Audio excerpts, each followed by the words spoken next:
갑자기 내게 나타나준 너, 난 아무 말도 할 수가 없었지.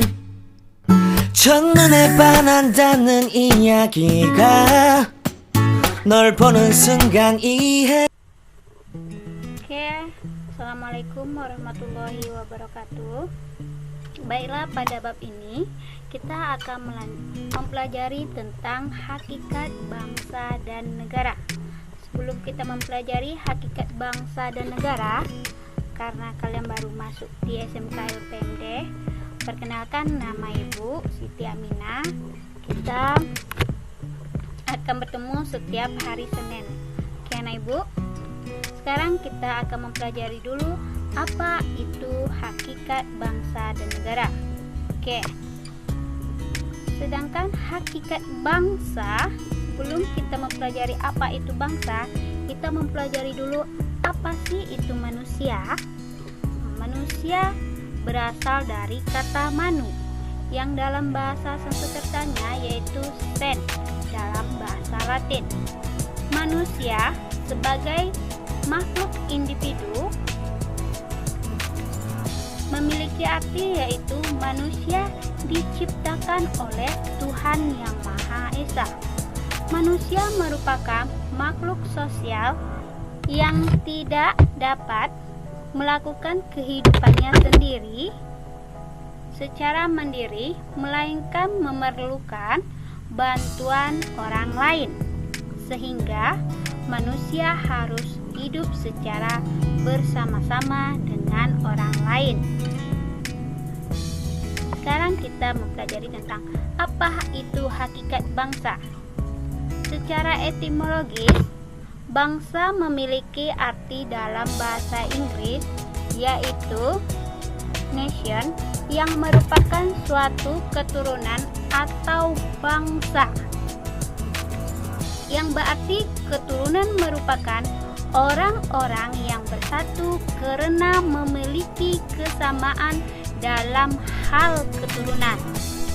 Berikutnya yaitu bangsa dalam arti politis, yaitu merupakan sekelompok manusia yang memiliki suatu paham atau ideologi yang sama, baik dalam organisasi kekuasaan dalam suatu negara, misalnya bangsa Indonesia.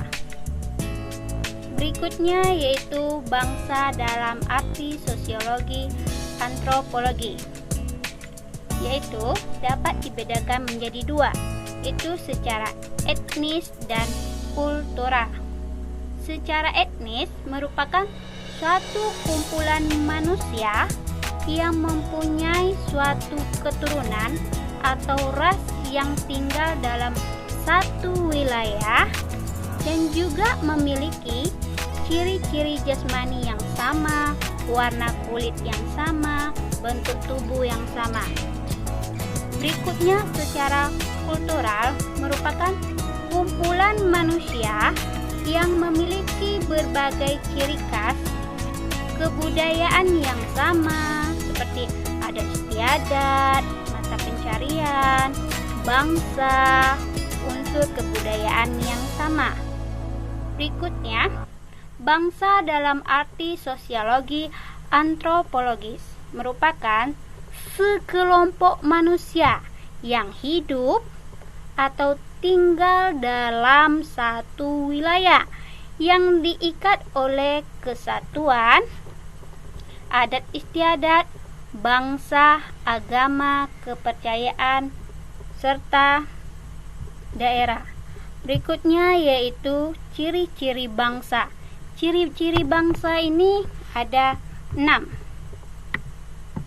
Yang pertama, bangsa merupakan suatu kelompok manusia yang memiliki suatu rasa kebersamaan. Yang kedua, mempunyai suatu wilayah tertentu tetapi belum memiliki pemerintahannya sendiri. Yang ketiga, mempunyai kehendak bersama. Yang keempat, mempunyai keanggota yang bersifat kebangsaan atau nasionalitas.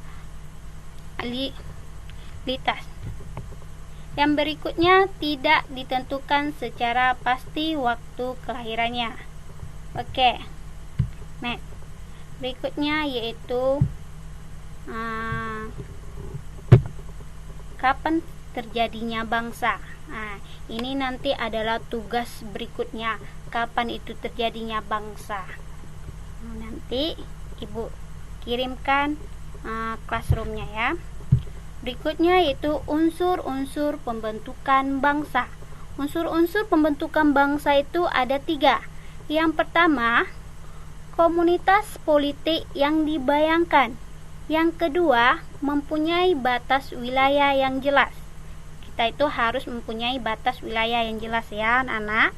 Yang ketiga yaitu berdaulat. Berikutnya yaitu faktor pembentukan bangsa. Faktor pembentukan bangsa itu ditentukan oleh yang pertama, primordial, yang kedua, sakral, yang ketiga, tokoh, yang keempat, sejarah, yang kelima, perkembangan ekonomi kita. Oke, sekian dulu pertemuan kita pada hari ini. Kalau ada pertanyaan, silakan bertanya di WA. Oke anak ibu, akhir kalam ibu ucapkan wabillahi taufik wa hidayah. Assalamualaikum warahmatullahi wabarakatuh.